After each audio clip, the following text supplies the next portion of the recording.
ourselves. We make ourselves.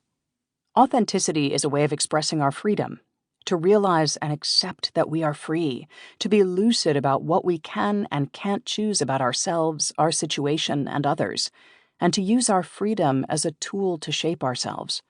Ourselves are not the product of a chain of impersonal causes and effects. Creating ourselves is an art form, the act of intentionally choosing who we become. Authenticity is a poetic quest, a continuous process of self-creation and self-renewal, with unique rhymes and rhythms, verses and stanzas, muses and missteps. There are no particular rules or prescribed goals to guide us in our style. We have to fashion authenticity for ourselves, and it's how we compose it that matters. Although authenticity is a quest, it's not a solo one. Authenticity isn't something you do or even could do on your own for two key reasons. One, there is an ethical dimension to Beauvoir's understanding of authenticity. We are always in the world with other people, interacting with them with some awareness of what they want for us and what we want for them. Sometimes others uplift, sometimes others obstruct. Either way, our lives are inextricably bound with others. And two, we can discover aspects of ourselves in others' stories, even, and perhaps especially, in the mistakes and delusions. Becoming more aware of ourselves, others, and our possibilities for growth fortifies us along our quests for fulfillment. Authenticity is about forging our own paths, but it doesn't mean we get to do whatever we like. For Beauvoir, freedom without responsibility is meaningless. Responsibility means acknowledging that we are interconnected and that we live situated in a particular time and place. Beauvoir, more so than any other philosopher, is unique in helping us navigate this tension between riding our own freedom and maneuvering through a world filled with others trying to do the same. Beauvoir wrote, "One's life has value so long as one attributes value to the life of others by means of love, friendship, indignation, compassion." Love, friendship, and compassion are fairly standard on people's lists of important things, but indignation is not. She means indignation against injustices in the world. This is why compassion for others is essential to authenticity, and it's also where rebellion comes in.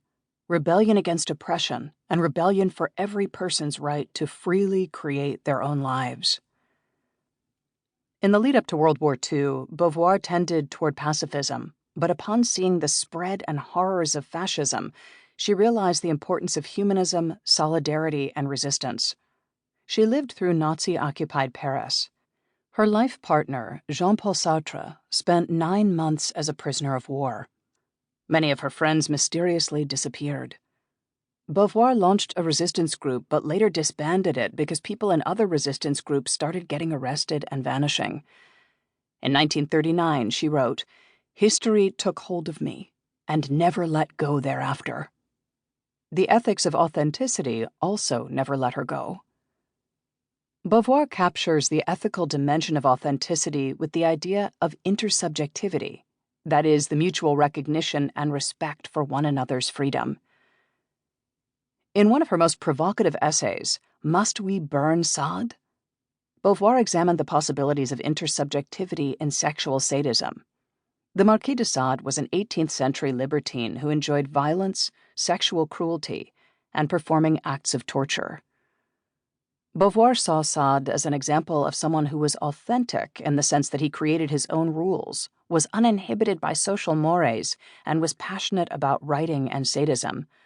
But he wasn't authentic from an existential perspective because he confused power and freedom.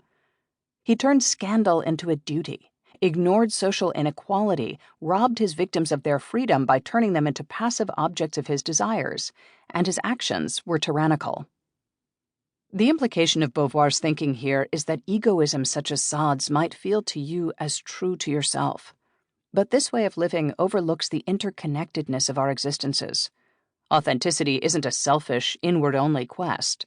There's a moral dimension to authenticity because we coexist with others.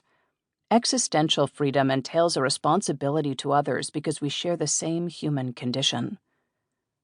A common objection to existentialism is that if we're free to choose our values, if becoming authentic